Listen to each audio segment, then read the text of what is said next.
중국과 군사 충돌 가능성이 끊이지 않고 있는 대만에서 지방자치단체장과 지방의회 의원들을 뽑는 선거가 지난 2022년 11월 26일에 있었습니다. 타이페이 곳곳에 마련된 투표소에는 이른 아침부터 투표를 하기 위해 많은 시민들이 모여들었습니다. 초등학교 교실을 투표소로 마련하고 일일이 유권자의 신원을 확인하는 모습은 우리와 다를 게 없어 보입니다. 하나의 중국을 주장하는 중국과 대만의 독립을 주장하는 입장들이 팽팽히 맞서고 있다는 점에서 이번 선거는 미래의 대만 정치를 판가름할 수 있는 중요한 잣대이기도 했습니다.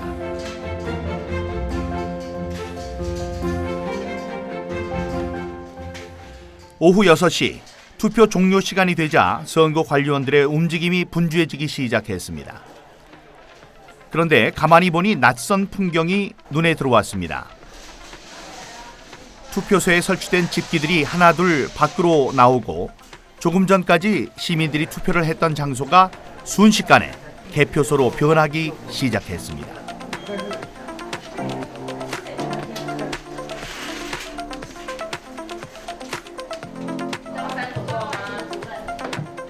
투표소가 개표소로 전환하는 데 걸린 시간은 10분 남짓. 놀랍게도 대만의 투표소에서는 투표함들이 움직이지 않고 있었습니다.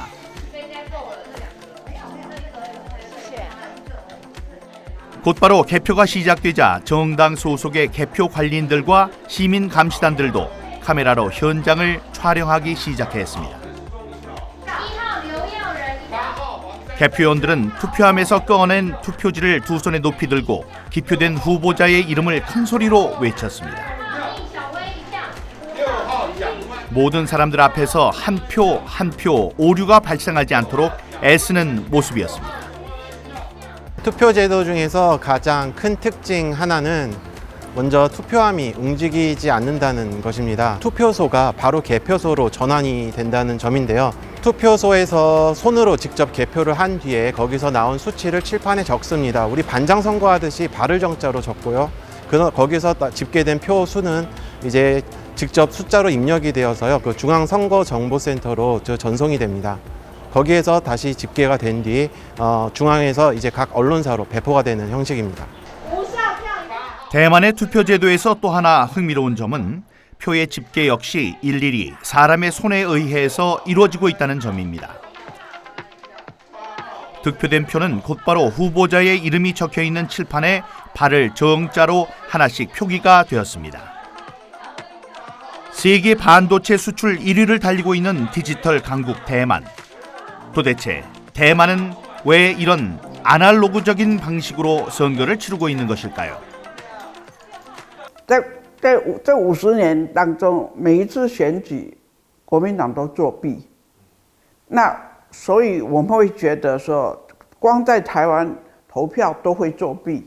那如果是在通讯投票，人民没有信心。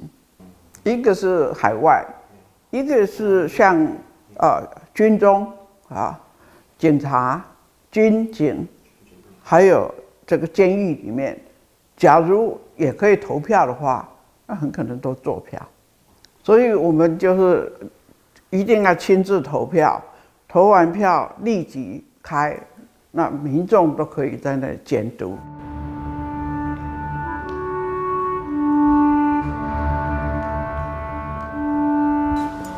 제 지역구인 송도가 이제 눈앞에 보이지만 사실 저거는 전부 다 단척이 된 곳입니다.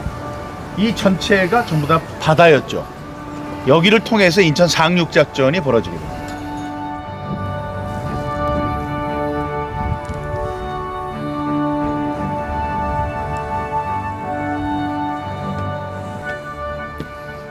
(1950년 9월 15일) 공산주의의 침략 속에 풍전 등화와도 같았던 한반도의 운명을 바꿔놓았던 인천 상륙작전. 오랜만에 제가 나고 자란 인천의 상징적인 기념물 인천 상륙작전 기념비를 찾았습니다.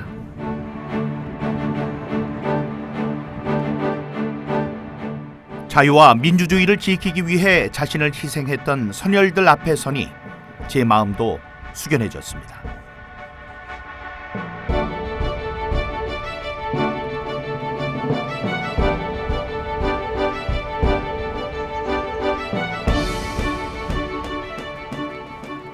인천은 제가 결혼하기 전에 평생을 살았던 곳입니다. 그리고 처음으로 정치를 하기 위해서 이제 둥지를 튼 곳이기도 하고요. 인천에 대해서는 저는 큰 자부심을 갖고 있었어요. 제가 태어난 곳이기 때문에 초중고등학교 저의 그 청년기를 다 여기서 보낸 그런 곳입니다. 그래서 이제 애정이 있고 뭐 저의 태를 묻은 곳이죠. 저의 그 정치적 기반이기도 하고요.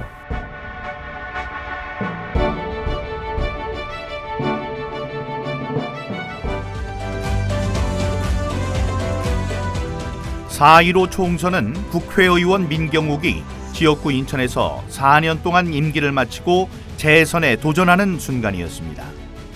뿐만 아니라 그날은 2019년 집권한 문재인 정권의 실정을 심판하는 날이기도 했습니다.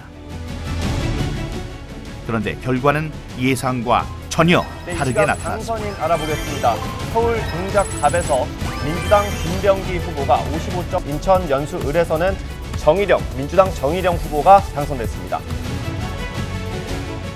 2020년 4월 15일 그날의 선거 결과가 제 모든 것을 바꿔놓았습니다. 제가 질 수 없는 선거에서 졌습니다. 우파 동네에서 우파 후보는 제가 혼자 나오고 좌파 후보가 둘이 나왔는데 제가 졌습니다. 제 지역구는 24년 동안 우파 후보만 뽑았던 지역입니다. 근데 거기 이렇게 나오면 이거는 표가 분산되기 때문에 누가 나와도 이쪽 혼자 나온 쪽에서 이기게 돼 있거든요. 그리고 10번의 여론조사가 있었는데 10번 다 제가 1등을 했습니다. 그리고 출구조사에서도 1등을 했어요. 근데 새벽에 바뀌었어요. 뒤집어졌어요. 그래서 저는 궁금했어요. 어디에서 졌나? 왜냐하면 제가 알고 있는 게 당일 투표에서는 이겼거든요. 제가.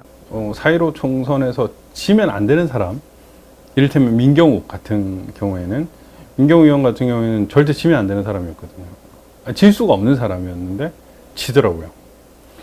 그래서 참 신기하다 이런 생각이 들었고, 여러분, 당일 투표는 이만큼 있고요. 사전 투표는 요만큼 있습니다. 근데 당일 투표 이만큼 있는 것에서 제가 3,000표를 이겼어요. 그러면 당일 투표, 사전 투표 요만큼 있는 거에서는 1,500표쯤 이겨야 돼요. 반이라고 한다면. 근데 어떻게 되냐면 이만큼 있는 당일 투표에서 3,000표를 이기고 요만큼 있는 사전 투표에서 6,000표를 졌습니다. 이건 이상하거든요. 저희는 뭐 이길 거라고 봤죠. 왜냐하면 문재인의 실정이 너무 컸으니까. 근데 결과적으로 졌어요. 그래가지고 치고 나서 제가 그걸 봤는데 통계가 너무 이상한 거예요. 각종 결과들이 이해할 수 없는 그런 상황이었던 거예요. 그래서 이거 좀 심각한데? 부정선거 아닐까라는 생각을 했는데 약간 내부적으로 그 게임 회사 다니는 분이 뭔가 멘트를 줬었어요. 그래가지고 63대 36이라는 그 스코어가 가지는 의미, 그게 조작 상수가 들어간 것 같다라는 것이었고, 실제로 수도권 전역에서 미래통합당과 그 더불어민주당의 득표율이 사전 투표는 일관되게 63대 36이고 당일 투표는 오히려 이기는, 이런 말도 안 되는 이 산수만 해도 알 수 있는 이 현상을 보면서 이건 조작이다라는 판단을 사실 했었어요. 여론조사와 출구조사에서 앞서고 있다가 새벽녘에 사전 투표함이 개봉되면서 결과가 한순간에 역전되었기 때문에 진실이 무엇인지 반드시 확인해야만 했습니다. 0.39, 0.39, 0.39라는 이상한 통계가 3번이 겹쳐 나왔을 때, 그리고 서울, 경기, 인천에 민주당과 미래통합당의 후보들이 전체 얻은 표의 비율이 63대 36, 63대 36, 63대 36으로 3번이 겹쳐 나온다는, 이걸 딱 봤을 때 이거는 저는 예비가 돼 있었기 때문에 이건 무언가 잘못됐고 심각하게 잘못됐다는 것을 바로 알 수 있었죠. 그렇게 저의 부정선거에 대한 싸움은 시작된 겁니다. 지난 5년 문재인이 이루어온 결과는 결코 정의롭지 못했습니다, 여러분. 이제는 4.15 초홍선에 납득할 수 없는 결과에 의심을 품기 시작한 국민들이 하나둘씩 거리로 나오기 시작했습니다. 부정선거 투쟁이 본격화되면서 집회에 참가해서 4.15 선거의 진상을 알리는 일은 더욱 중요한 일이 됐습니다. 저들의 조를 녹여버립시다, 여러분!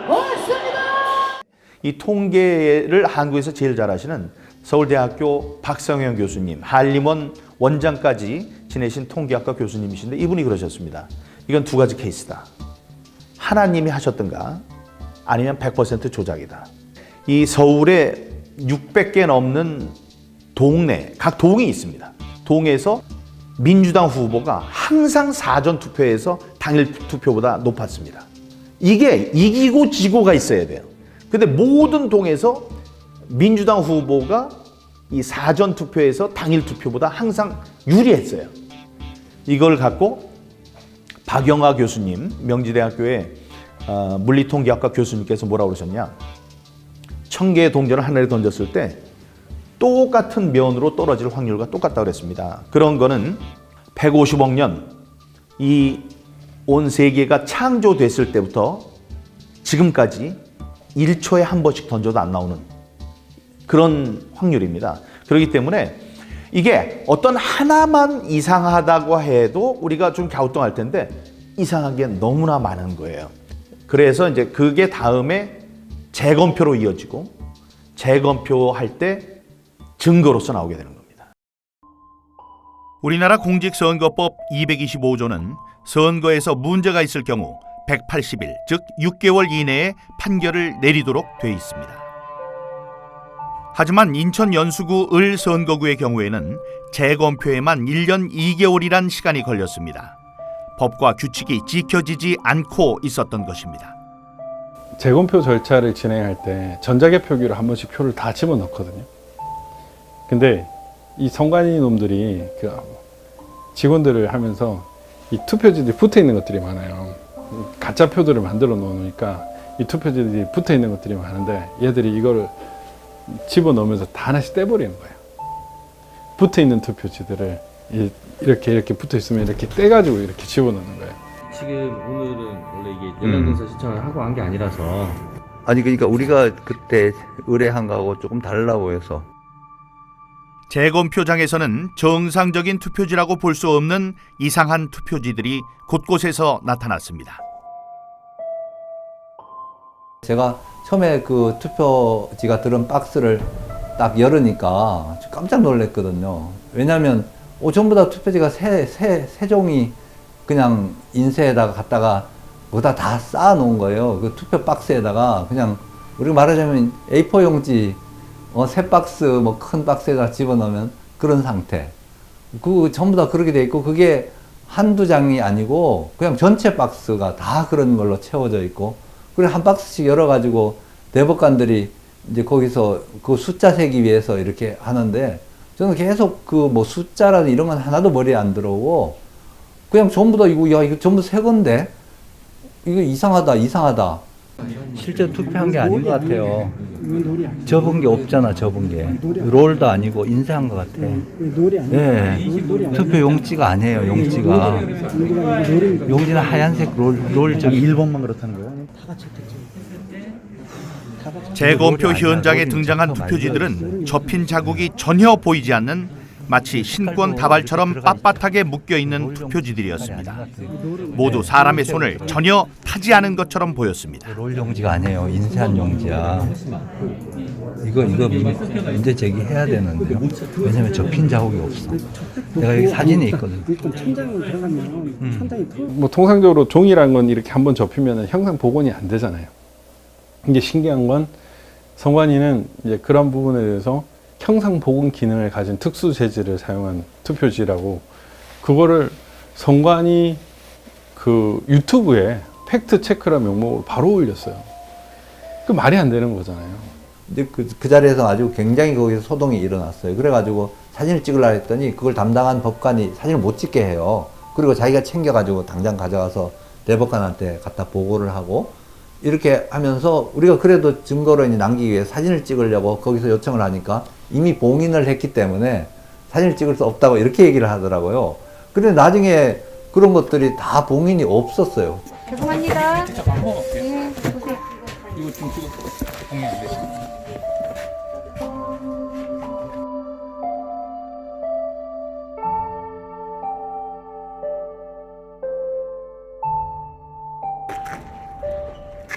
심지어 컨테이너 박스 안에 쌓아놓고 방치된 투표지들도 발견됐습니다. 한적한 컨테이너 창고는 선관위 사무실과 멀리 떨어져 있어서 관리나 감독이 전혀 되지 않는 상황이었습니다. 봉인 도장이 반만 찍히거나 도장을 다시 찍은 투표 상자, 그리고 정체를 알 수 없는 공인되지 않은 투표 도장이 찍혀있는 투표지가 3,000장이나 발견되기도 했습니다. 심지어 투표지를 삼립방 상자에 보관한 것도 있었습니다. 국민의 소중한 한 표를 어떻게 이렇게 무성의하게 보관할 수 있는지 납득할 수 없었습니다.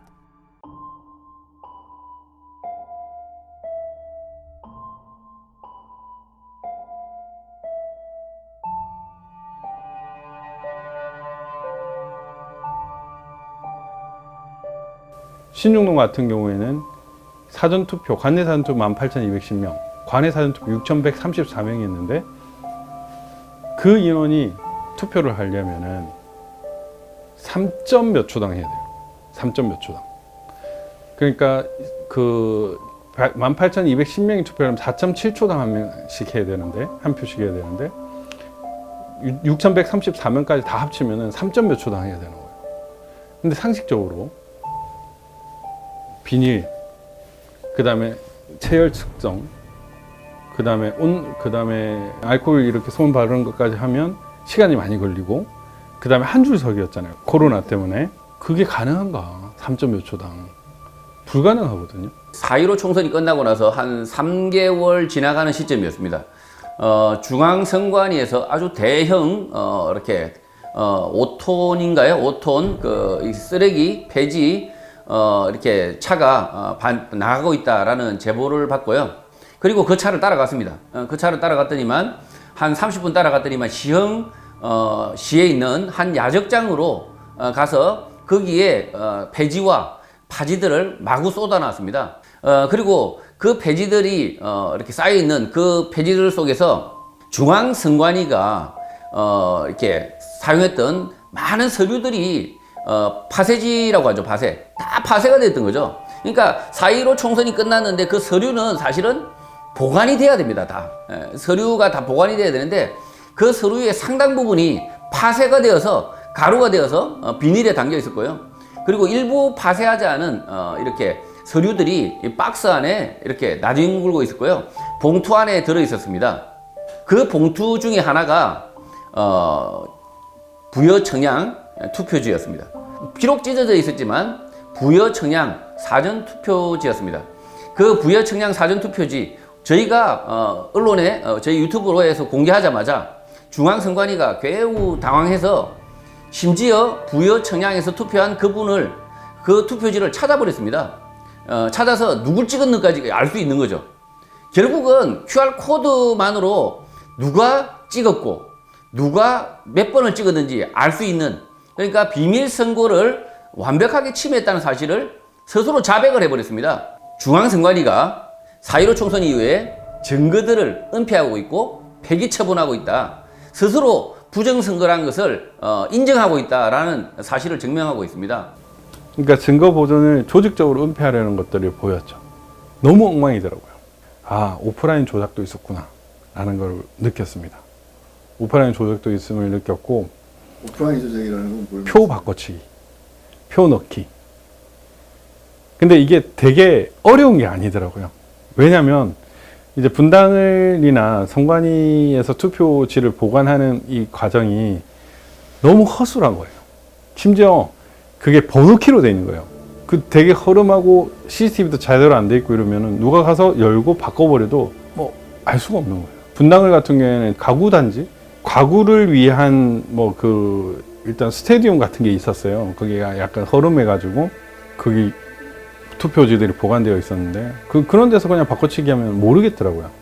그래서 선관위에 보관하는 것도 마찬가지로 이게 번호 키만 알면은 누군가가 새벽에 들어와서 투표함을 바꾸거나 아니면은 그 백묶음 몇 개 안 되잖아요.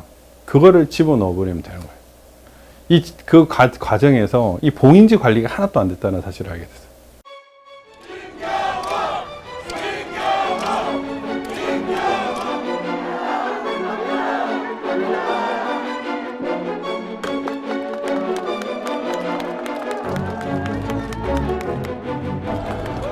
거짓이 참을 이길 수 없고 불의가 정의를 이길 수 없습니다. 따라서 오늘 제가 제기하는 소송은 민주주의를 지키기 위한 저의 투쟁입니다.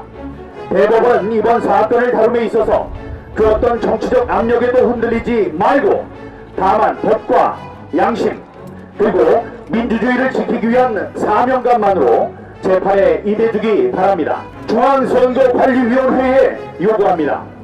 중앙선거관리위원회는 선의의 피해자인지 아니면 부정선거의 주범이며 공범인지 국민들이 지켜볼 것입니다.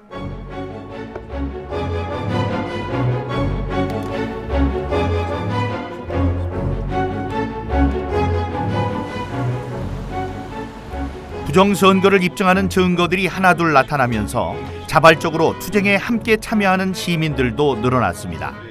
그만큼 이번 사건은 평범한 시민들에게도 놀라운 일이었습니다. 첫 번째, 없애야 될 것들이 있는데 그 첫 번째가 사전투표, 두 번째가 전자개표기, 세 번째가 QR코드예요. 이제 이게 부정선거의 이제 증거들로 나온 건데 이 밑에가 그다음에 이게 바로 이른바 배춧잎 투표용지입니다. 위에는 지역구 국회의원의 이름이 나오고 밑에는 이렇게 비례대표 국회의원의 투표용지가 초록색으로 한 장에가 인쇄가 되어 있습니다. 배춧잎 투표지가 공개되자 배춧잎을 몸에 두르고 시위에 참가한 시민도 있었습니다. 그렇게 4.15 총선의 문제점들이 하나둘 수면 위로 떠올랐습니다. 자발적으로 부정선거 증거들을 확보하기 위해 팔을 걷어붙이고 나선 시민단체들도 있었습니다. 이들 덕분에 배춧잎 투표지 같은 비정상적인 투표지들이 결코 인쇄될 수 없다는 것이 확인되기도 했습니다. 투표가 인쇄가 돼서 나오면 자동으로 잘라서 자동으로 배출하는 기능이 있습니다. 그러다 보니까 다시 중첩되거나 종이가 말릴 가능성이 없죠. 이미 잘려서 앞으로 배출을 해버리는데 그래서 중앙선관위가 뭐 중첩되어서 다시 들어가서 말려서 이렇게 되었다. 배춧잎 투표지가 되었다. 새빨간 거짓말입니다. 중앙선관위에서 이렇게 관리하는 사전선거, 이 사전선거 투표지를 똑같은 투표지를 위조 복사, 다량으로 출력할 수 있다.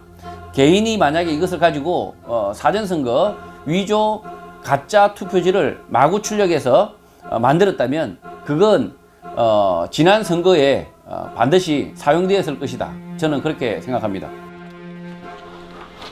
그다음에 이제 이게 굉장히 중요한 일장기, 그야말로 일장기 투표용지입니다.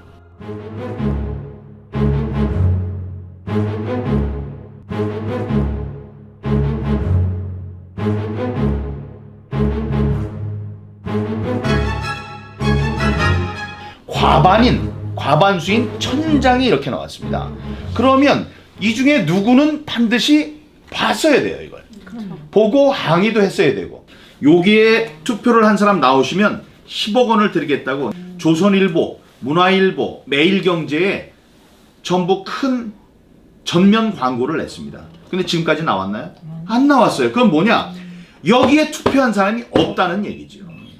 그러니까 그 사람들, 대법관들이 지금 얘기하는 거는 어떤 것 같냐면 여기 시체가 있고 피를 흘리고 죽어 있고 그 앞에 피가 묻은 칼이 발견됐는데 칼에 지문이 묻어 있었어요.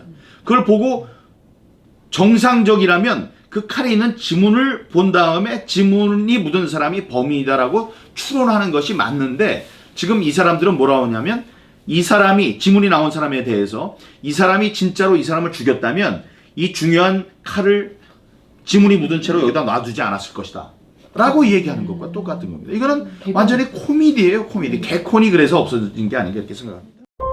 재검표 과정에서는 좌우 여백이 서로 다른 사전 투표용지들도 등장했습니다. 사전 투표 때 사용된 프린터는 좌우 규격이 미리 일정하게 정해져 있기 때문에 규격에 맞게 인쇄가 돼서 출력되는 게 정상입니다.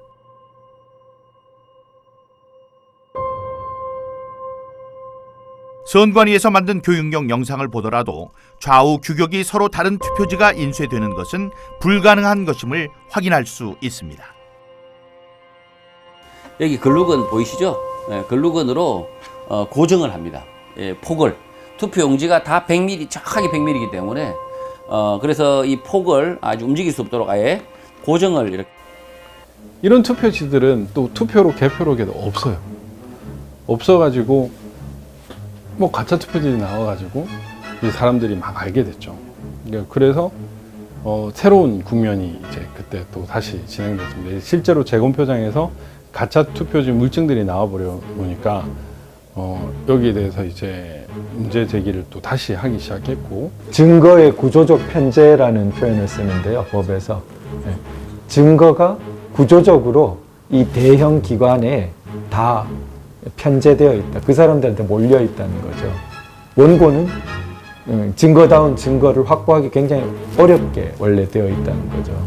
그 재검에서 많은 증거가 쏟아졌음에도 불구하고 그거를 확인하려고 하는 의지라든가 어떤 기회라든가 이런 거를 갖고 있지 않아요. 부정선거의 의미를 국민들이 좀 심각하게 생각해 줬으면 좋겠어요.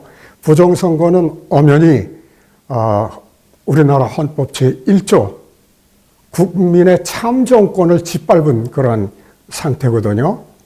따라서 이것은 국기문란, 국헌문란.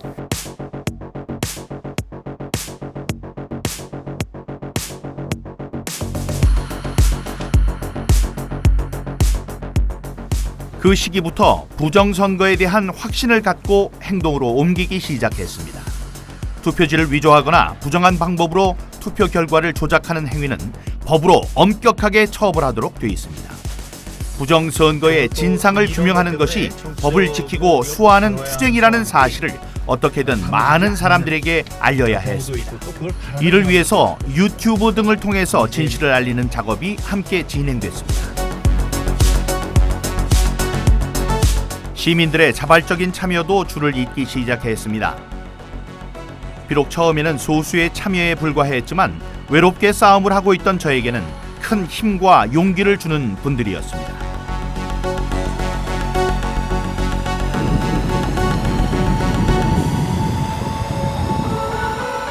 그러면서 조금씩 부정선거 진상 규명에 대해서 관심을 갖고 응원하는 시민들도 늘어났습니다.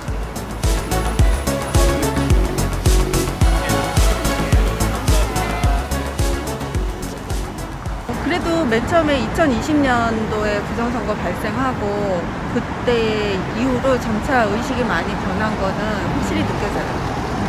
지금은 많은 국민들이 많이 알고 적어도 그럴 수도 있겠구나 하고 의혹은 가지고 있는 것 같아요. 이 부정선거는 대한민국을 망치는 가장 악랄한 그 범죄라고 생각하기 때문에 작은 거짓말도 용납을 하면 안 되는데, 그러니까 이 거짓말 자체가 나라를 전복시킬 수 있는 거짓말이다라는 생각에 진짜 울분이 막 올라와가지고 가만히 못 있겠더라고요.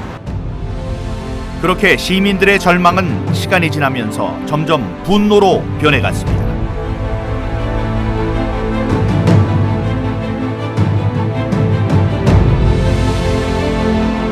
2년 3개월 동안 그야말로 또라이라는 이야기 들으면서 그렇게 살아왔습니다. 그런데 제 마음엔 뭐냐, 이것이야말로 진정한 민심을 듣는 일이고, 또 내가 원하고 내가 믿는 바대로 나의 정치적인 소신을 세상에 펴는 일이다. 지금 제가 있는 이 자태가 뭐 초라하고 남들의 손가락을 받을지 모릅니다. 하지만 저의 마음속에는 자부심이 넘쳐납니다. 사람들이 뭐라고 해도, 손가락질을 해도 거기에 흔들릴 만큼 이렇게 이제 유약하지는 않습니다. 이 불굴의 정신으로 내가 태어난 이곳 인천, 특히 저를 지지해서 제가 4년 동안 국회에서 일을 할 수 있는 기회를 주셨던 이분들의 헌법적인 권리인 참정권을 다시 한번 되돌려드리는 이 일에 저의 뭐 인생을 걸고 싶은 그런 심정입니다.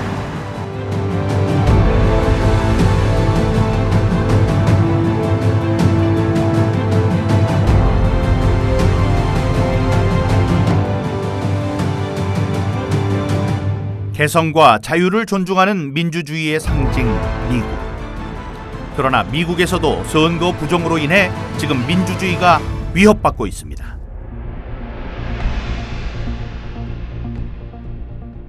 지난 2020년 재선을 노리던 트럼프 대통령은 선거 부정 사태로 인해 재선에 성공하지 못했습니다. 당시 온갖 부정 선거의 증거들이 속출하면서 분노한 시민들은 거리로 쏟아져 나왔습니다.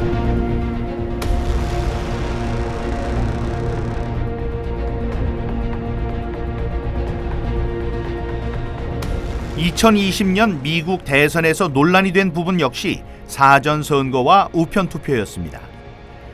당시 상황을 잘 보여주고 있는 한 다큐멘터리 영화에서는 부정선거 가담자들이 조작된 투표지들을 갖고 와서 우편 투표함에 넣는 장면들이 생생하게 공개되기도 했습니다. 사전 선거 투표함에 직접 투표용지를 넣었다는 가담자의 증언은 한마디로 충격적이었습니다.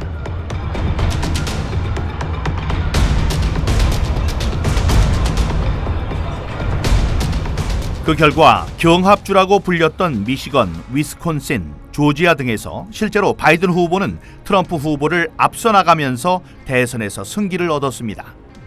도대체 2020년 미국 대선에서는 어떤 일들이 있었던 것일까요?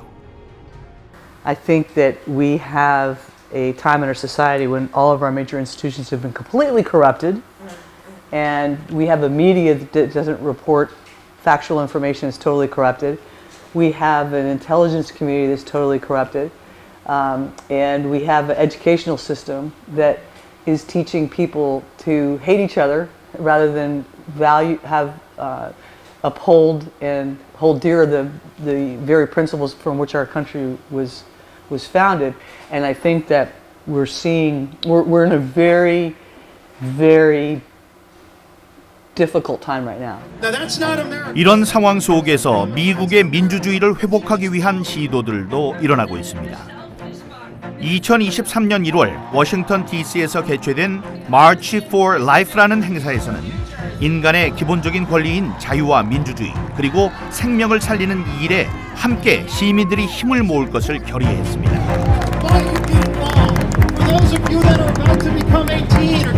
집회가 끝난 뒤 수천 명의 참가자들은 다양한 정치적 구호가 적힌 피켓을 들고 국회 의사당까지 행진을 계속했습니다. 그들 중 한 명에게 다가가 미국 정치와 선거에 대한 의견을 물었습니다. I think that it was fraud. Yes. I do believe that. I think that the mail-in ballots were a big part of it, and that it shouldn't have been mail-in because different citizens were. Exactly. Yeah, I think that it was a big part.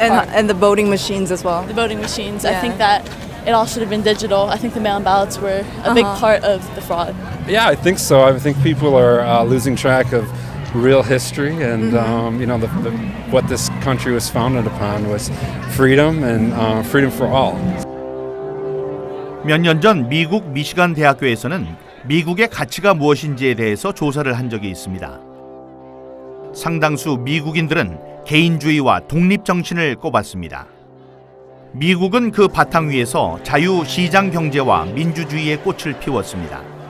하지만 최근 들어 미국의 번영에 의심을 품는 사람들도 많아지고 있습니다. 2012년 11월 30일 미국의 수도 한복판에서는 검은 크리스마스라는 제목이 붙은 한 중국인 설치 예술가의 작품이 수많은 미국인들 앞에 공개됐습니다. Medal of Arts Award. Congratulations, Side. We're so proud of you, and thank you for everything you've done for art and embassies. Thank you. 我介绍一下这个作品，等一下会怎么样 ？OK， 第一个爆炸是会从底下往上。3, 2, 1, fire.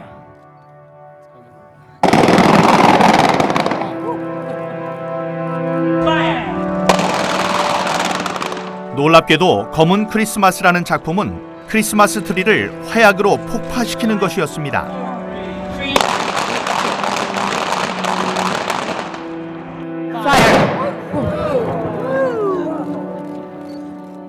중국의 발명품인 화약으로 미국의 기독교 전통과 문화를 상징하는 크리스마스 트리를 폭파시키는 것이 행사의 목적이었던 것입니다. 그렇게 며칠 후면 크리스마스를 맞이해서 밝게 불을 밝혀야 할 크리스마스 트리들이 검게 타올랐습니다. Now it looks like a Chinese ink painting. Thank you. 그것은 마치 미국의 가치를 정면으로 부정하는 행위와도 같았습니다. 미국인들이 아메리카 대륙에 정착을 시작한 뒤부터 그들에게 기독교 신앙은 삶의 밑바탕에 깔려있는 근본적인 믿음이자 생활의 한 부분이었습니다. 그래서 언제나 크리스마스 때가 되면 미국인들은 크리스마스 트리를 함께 장식하면서 가족들과 함께 즐거운 시간을 보내는 것이 일상이었습니다. 놀랍게도 이 행사를 주최한 곳은 미국 국무부였습니다. 당시 국무부 장관이었던 힐러리 클린턴은 차이 구어창을 국무부로 초대하고 3억 원의 상금과 함께 그의 목에 금메달을 걸어줬습니다. 도대체 차이 구어창은 어떤 사람일까요? 그리고 어떻게 미국의 수도 한복판에서 그런 일들이 벌어질 수 있었던 것일까요? 그의 행적을 취재하는 과정에서 우리는 그가 갖고 있는 생각의 단면을 확인할 수 있었습니다. 그 사건은 바로 2001년 벌어졌던 9.11 테러였습니다. 공식적인 사망자 숫자 3,000명, 뉴욕 세계무역센터 빌딩이 무너지는 광경을 보고 슬픔에 빠지지 않은 미국인은 없었습니다. 이 비극적인 사건을 당시 TV로 보고 있던 차이 구어창은 다음과 같이 말했다고 합니다.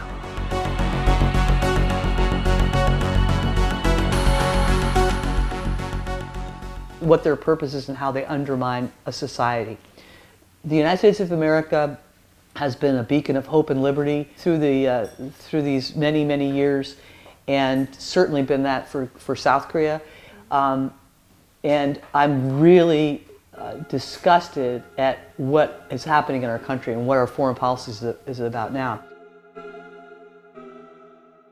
부정선거의 진실을 규명하기 위한 시민운동을 시작한 지도 어느새 3년이 됐습니다. 그동안 우리 사회는 어떤 모습으로 변해 있을까요? 민경욱입니다. 인사 올리겠습니다. 시간이 얼마 남지 않아서 민주당이 도저히 될 수 없는 여러 군데에서 모두 한 군데도 빼놓지 않고 전부 다 출마를 시켰습니다. 전부 다 입후보를 시켰어요. 그런 일이 없었어요. 다음에 그 모든 사람들이 14.7 경북 경주시만 빼놓고 253개 전체에서 전부 다 15%가 넘었습니다. 이런 선거 결과는 이전에 볼 수 없었던 기이한 현상이었습니다. 4.15 총선 당시 더불어민주당의 사전 득표율과 당일 득표율의 비중 그래프를 보면 한 지점에서 겹치는 것을 볼 수 있습니다. 민주당이 당일 득표율 50%를 얻는 자리입니다. 50% 이상이면 거의 무조건 당선되는 지역들이기도 합니다. 2016년 20대 총선의 경우 사전 투표와 당일 투표가 여러 곳에서 겹치는 것을 볼 수 있는데 이런 게 정상적인 모습입니다. 그런데 4.15 총선 때 민주당 지지율이 낮은 지역에서 사전 투표 때 거의 모든 사람들이 민주당을 찍었습니다. 누군가 의도적으로 조작하지 않는 이상 이런 결과는 나올 수가 없는 것입니다.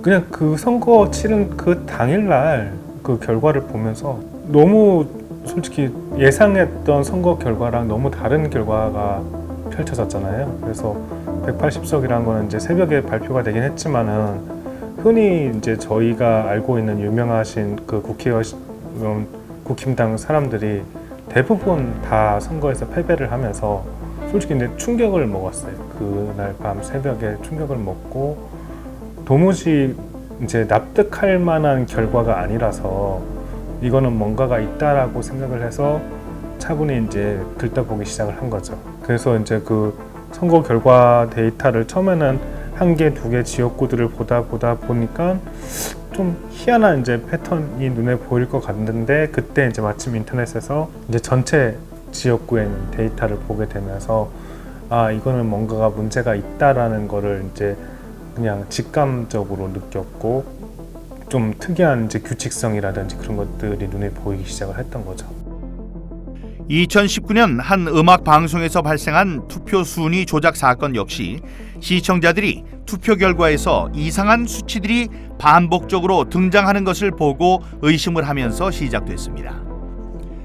1위부터 11위 사이에 무려 5번이나 29,978표가 반복적으로 나타났던 것입니다.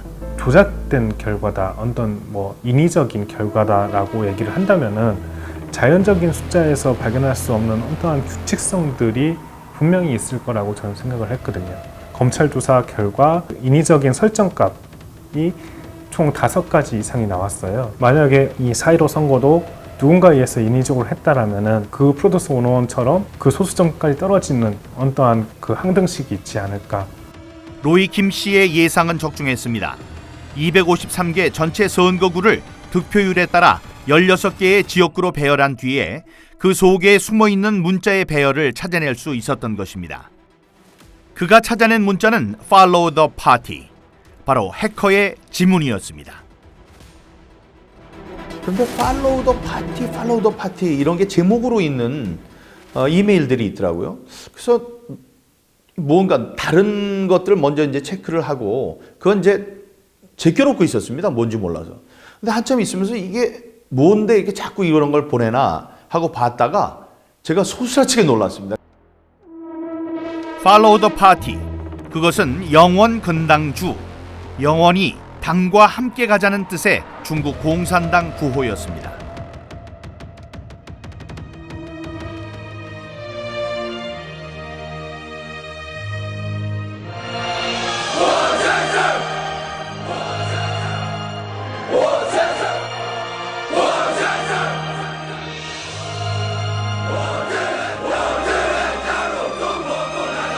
아스키 코드라고 숫자를 문자로 변환해 주는 거에 이렇게 맞추어 보았더니 FOLLOW 한 칸 떼고 THE 한 칸 떼고 PARTY Follow the Party라는 게 나왔다. 근데 Follow the Party가 뭔가 봤더니 영원 근당주, 영원히 당과 함께 달려라. 암호가 해커의 지문이 이 숫자 배열 속에 들어있다는 얘기였습니다. 이거는 정말로 충격적인 내용이었어요.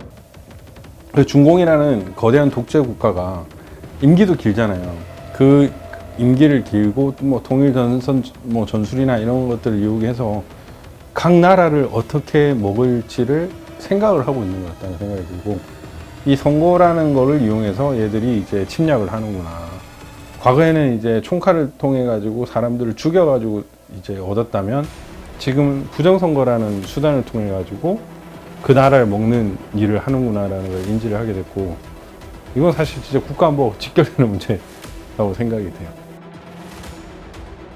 디지털 세상이 언제나 안전할 것이라는 생각은 위험한 발상입니다. 지금도 사이버 세계 속에서는 수많은 해커들이 우리의 생활 곳곳에 침투하고 있습니다. 그 중에는 중공이나 북한과 같은 공산주의 국가들의 사이버 위협도 심각한 상황에 있다는 것을 잊지 말아야 할 것입니다.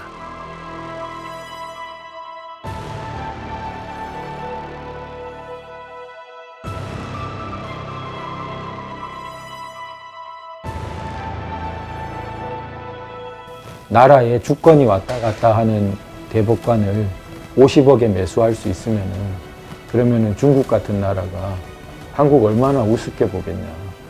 대법관 한 9명, 그럼 50억 곱하기 10해도 500억이면 나라 주권을 산단 말이냐. 너무 참. 이 부정선거로 당선된 인간들은요, 민심을 안 봐요. 민심을 안 보니까 어차피 조작하면 되는 거니까 그 자기들을 뽑아준 그 조작꾼들만 말을 듣거든요. 그러면은 결국에는 법이 잘못되는 것이고 그 나라를 팔아먹는다는 거죠. 그래서 이 사회적 비용은 어마어마하죠, 이거는.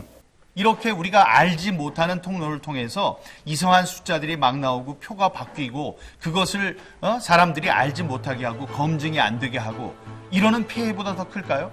생각해 보십시오. 대만이나 일본, 캐나다, 독일, 오스트리아 이런 데가 우리보다 디지털 역량이 떨어져서 그걸 안 하겠습니까? 신속한 것보다는 정확한 게 낫다. 단 한 번의 오류도 있으면 안 됩니다. 그래서 우리가 이 디지털보다는 아날로그 방식으로 가야 되는 거거든요.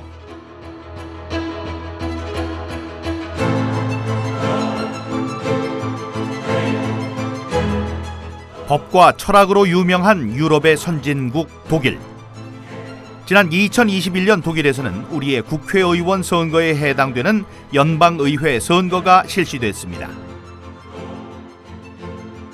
이번 총선은 16년 동안 독일을 이끌어왔던 메르켈 총리 이후 새로운 독일의 지도자를 뽑는 선거라는 점에서 국제사회의 이목을 집중시켰습니다.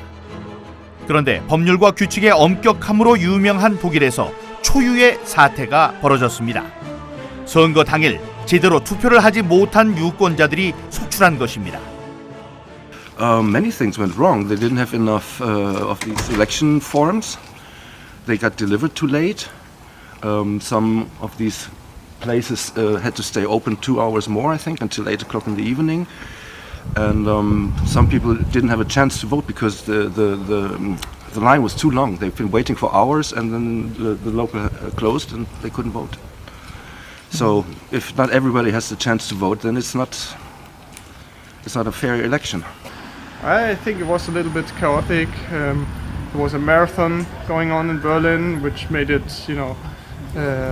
harder to, I think, organize the elections. And also, they have a lot of administrative problems, apparently. So, yeah, they needed to do it again.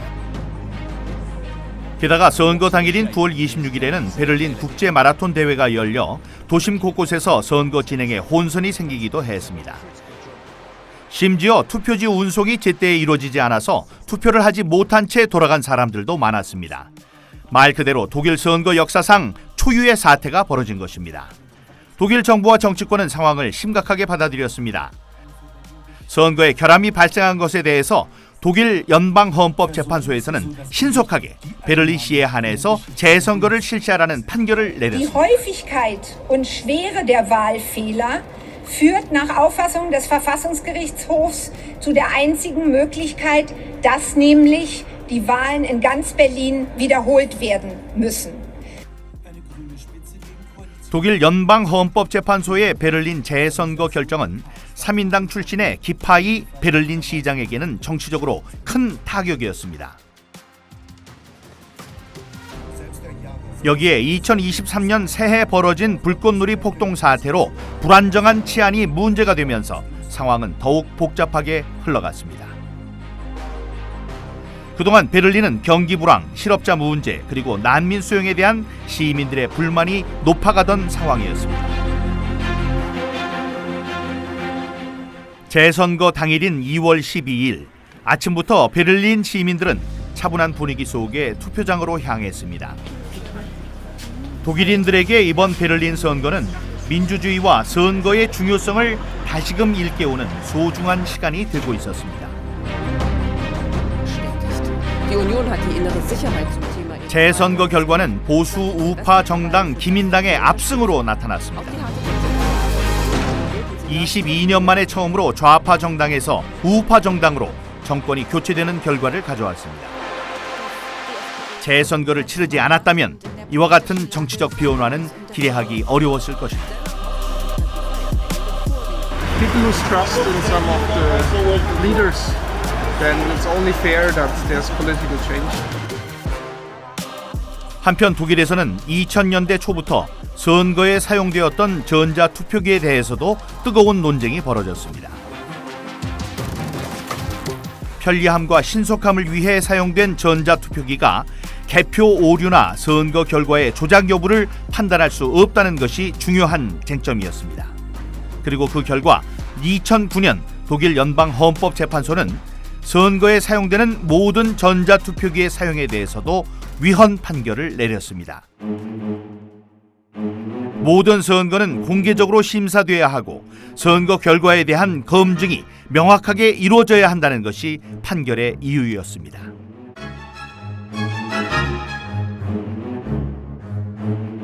선거 결과에 대해서는 검증 가능할 수 있도록 하는 그 장치들, 제도적인 법규적인 장치들이 없기 때문에 무효다라고 판단한 부분이거든요.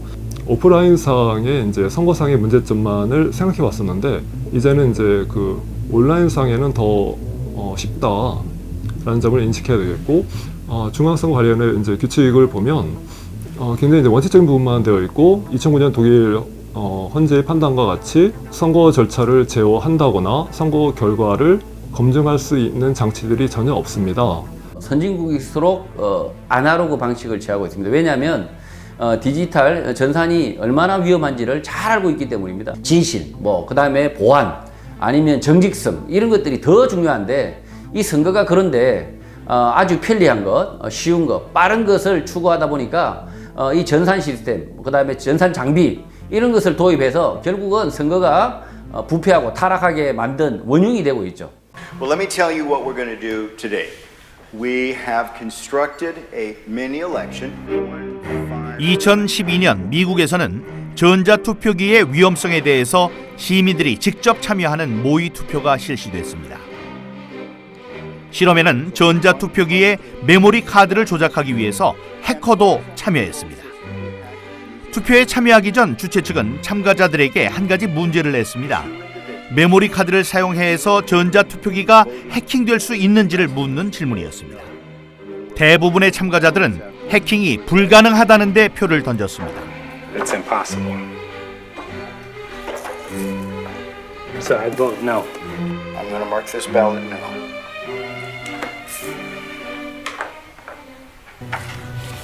그 결과 모의 투표 참가자 8명 가운데 6명이 해킹이 불가능하다는 노에 투표를 했습니다.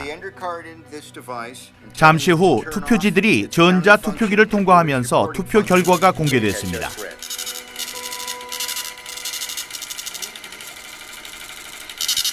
놀랍게도 결과는 정반대로 나왔습니다. Oh my. Oh no! What is it? What is it? 7 yes, 1 no. Oh my gosh! Oh my gosh! Let me see. Here's the tape. 7 people said it could be hacked. And we put through 6 and 2. 6 no's and 2 yes. Oh my gosh, do you know what this means? 곧이어 실험에 사용된 전자투표기는 투표 결과를 외부로 전송하기 위해 다른 곳에 위치한 컴퓨터로 옮겨졌습니다. 이 과정은 미국에서 전자투표기로 선거를 하고 중앙 서버 컴퓨터에 전송되는 것과 동일한 과정을 보여주는 것이었습니다. 참가자들은 숨죽인 표정으로 투표 결과가 전송되는 것을 지켜봤습니다. 잠시 후 해커에 의해서 조작된 투표 결과의 전송이 완료됐다는 표시가 떴습니다. Susan, what does this mean for you? Makes me cry. I'm sorry, but it does. Why? Why? There's so many reasons.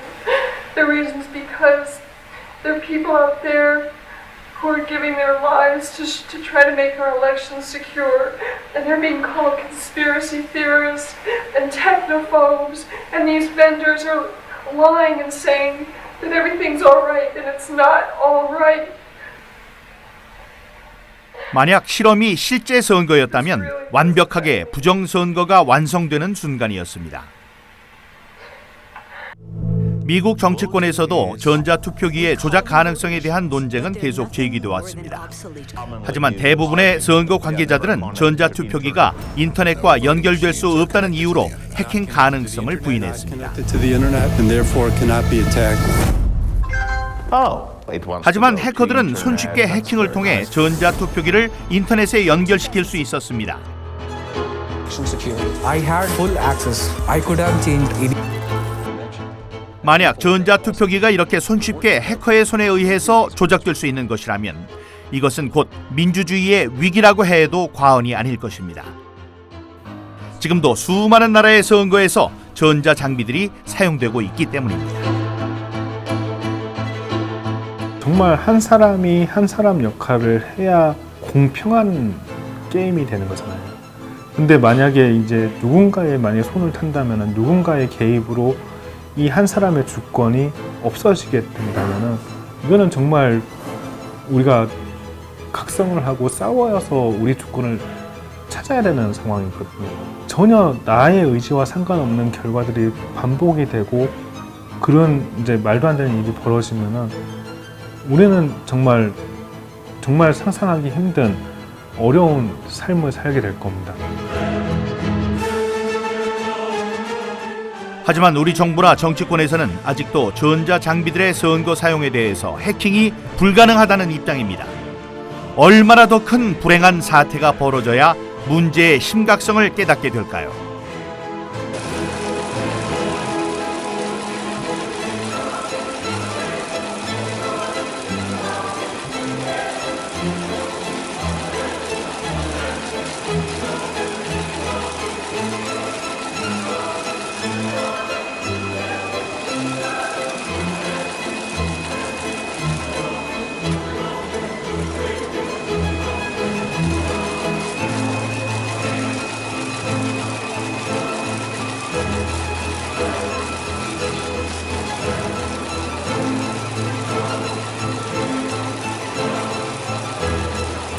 이러한 이제 전산 장치의 적법성에 대해서 입증 책임은 원고에게 있는 것이 아니고 국가기관인 중앙선거관리위원회의 전산 조직, 전자투표를 위한 전산 조직의 그 적법성에 대한 입증 책임이 있다라는 주장을 했었던 부분이고요.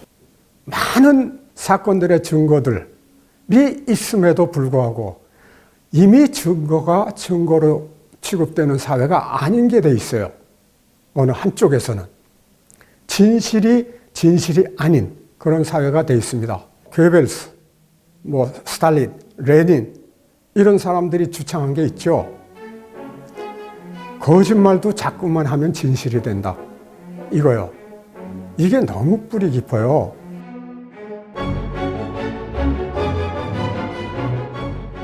결국 부정선거 진상규명을 위해 거리로 나선 것은 시민들이었습니다.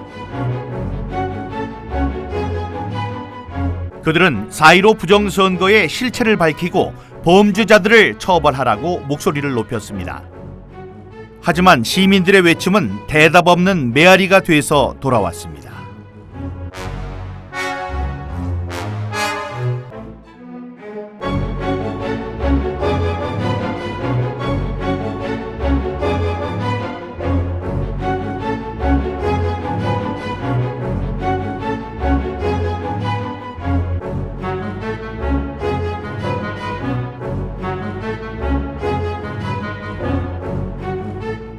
원고가 이런 부정선거 범행의 주체와 일시와 경위를 특정하지 못했기 때문에 이거는 원고의 입증 부족으로 패소를 선고한다.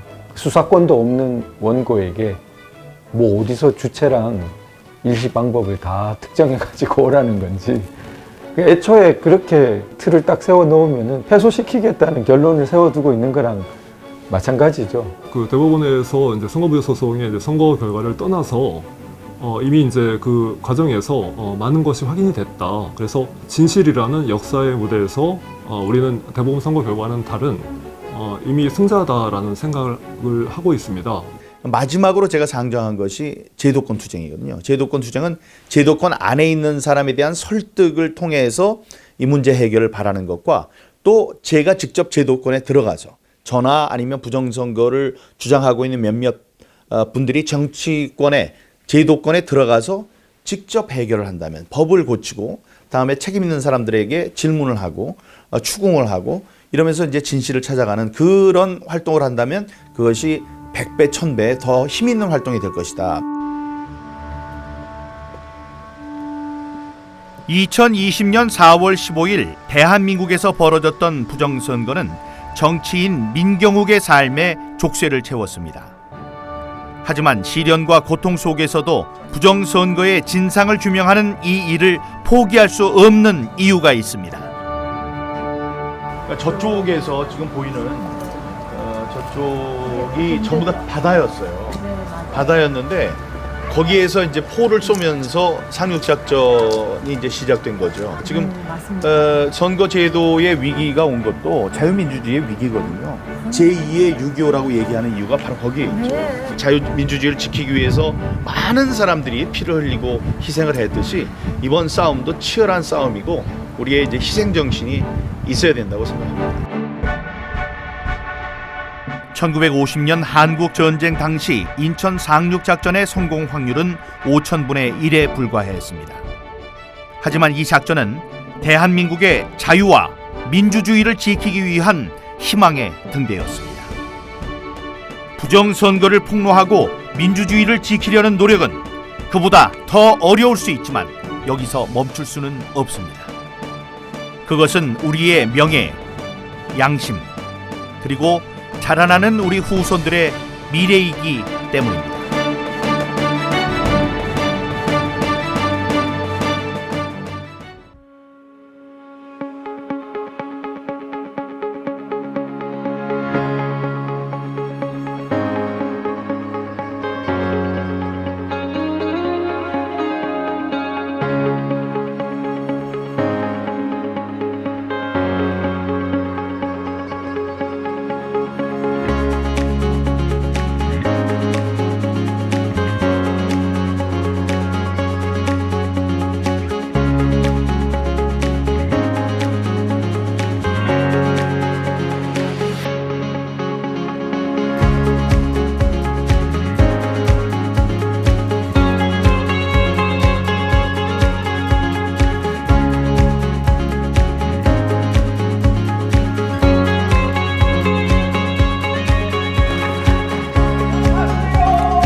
안녕하세요.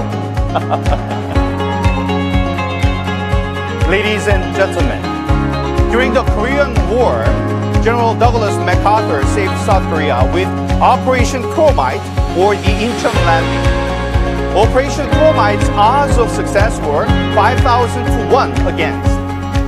Our efforts to expose election fraud and to defend democracy might be more difficult, but we cannot stop now.